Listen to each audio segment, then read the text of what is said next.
हिंदू धर्म के पौराणिक काल के 7 रहस्यमयी लोग। हम आपको हनुमान जी, अश्वत्थामा, बलि, व्यास, विभीषण, कृपाचार्य और परशुराम और ऋषि मार्कंडेय के बारे में बताने वाले नहीं हैं, जो कि आज भी जीवित हैं। हम जो ऐसे रहस्यमयी लोगों के बारे में बताने वाले हैं जिन्होंने विश्व की कई सभ्यताओं को प्रभावित किया है। नमस्कार दोस्तों, मेरा नाम नारायण नागवंशी है। स्वागत है मेरे इस चैनल पे दोस्तों आप सभी का। इस वीडियो में हम ऐसे 7 रहस्यमयी लोगों के बारे में बताएंगे जिन्होंने सनातन धर्म को अलग अलग अपने कार्य और कर्तव्यों से कहीं ना कहीं प्रभावित किया है। तो चलिए दोस्तों, इस वीडियो को हम शुरू करते हैं। भारत चमत्कारों और रहस्यों से भरा है। भारत को देवभूमि कहे जाने के कई कारणों में से एक कारण यह भी है कि यहाँ का दर्शन, धर्म और अध्यात्म सत्य सनातन है। इसके कारण ही दुनिया के अन्य धर्मों की उत्पत्ति हुई है। ऋग्वेद दुनिया का प्रथम ऐसा धर्म ग्रंथ है जिसमें दर्शन, अध्यात्म, विज्ञान, ज्योतिष, गणित, आयुर्वेद, कृषि और मौसम, समाज, राजनीति आदि अनेक विषयों की गंभीर जानकारी मिलती है।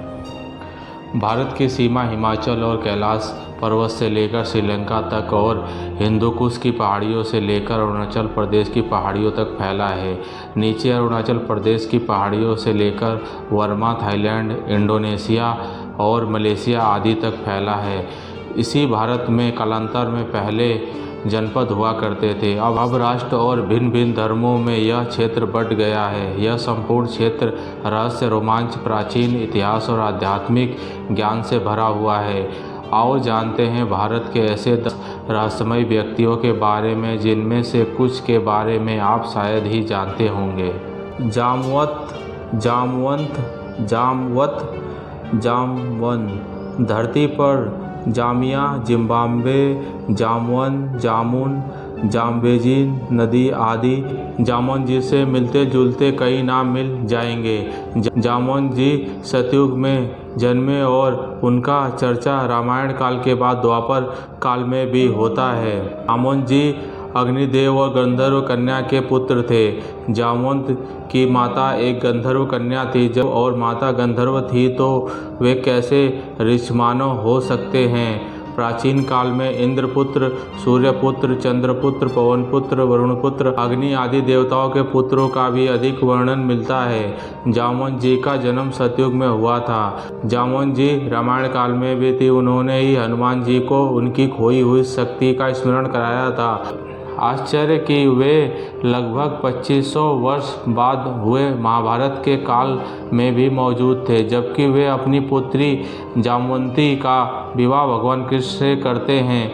महाभारत में जामवंत भगवान श्री कृष्ण के साथ युद्ध करते हैं तथा यह पता पड़ने पर कि वे एक विष्णु अवतार है, अपनी बेटी जामवंती का विवाह श्री कृष्ण के साथ कर देते हैं। जामवंत जी को रहस्यमयी व्यक्ति इसलिए कहा जाता है क्योंकि यह सभी जानते हैं कि वे एक ऋषि मानव थे। अब यह शोध का विषय हो सकता है कि वे मानव जैसे ऋषि थे या कि ऋषि जैसे मानव।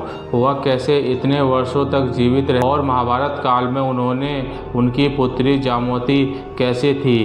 क्या वह भी ऋषि मानव थी?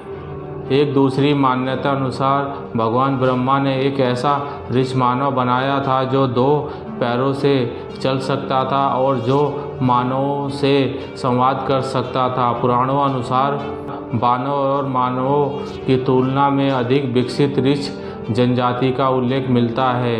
वानर और कि पुरुष के बीच यह जनजाति अधिक विकसित थी। हालांकि इस संबंध में अधिक शोध किए जाने की आवश्यकता है।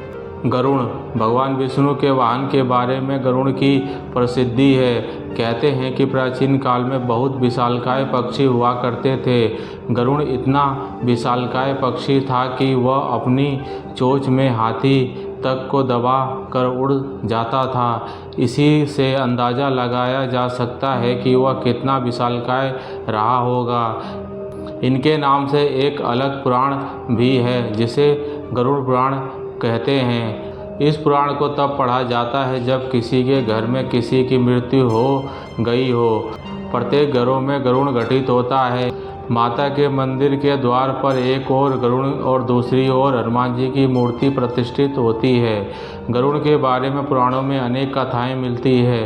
रामायण में तो गरुड़ का सबसे महत्वपूर्ण पाठ है। पौराणिक कथाओं के अनुसार भगवान विष्णु की सवारी और भगवान राम को मेघनाथ के नागपाश से मुक्त दिलाने वाले गरुड़ के बारे में कहा जाता है कि यह 100 वर्ष तक जीने की क्षमता रखते हैं। काक भुसंडी नामक एक कौवे ने गरुड़ को श्री राम की कथा सुनाई थी, लेकिन आज कल गरुड़ के अस्तित्व पर संकट गहराया है। जटायु और संपाति गरुड़ कुल के पक्षी थे। तो यह जानकारी आप लोगों को कैसी लगी मुझे कमेंट बॉक्स में कमेंट करके बताएं। मेरे चैनल को सब्सक्राइब करें और वीडियो को लाइक शेयर करें। धन्यवाद।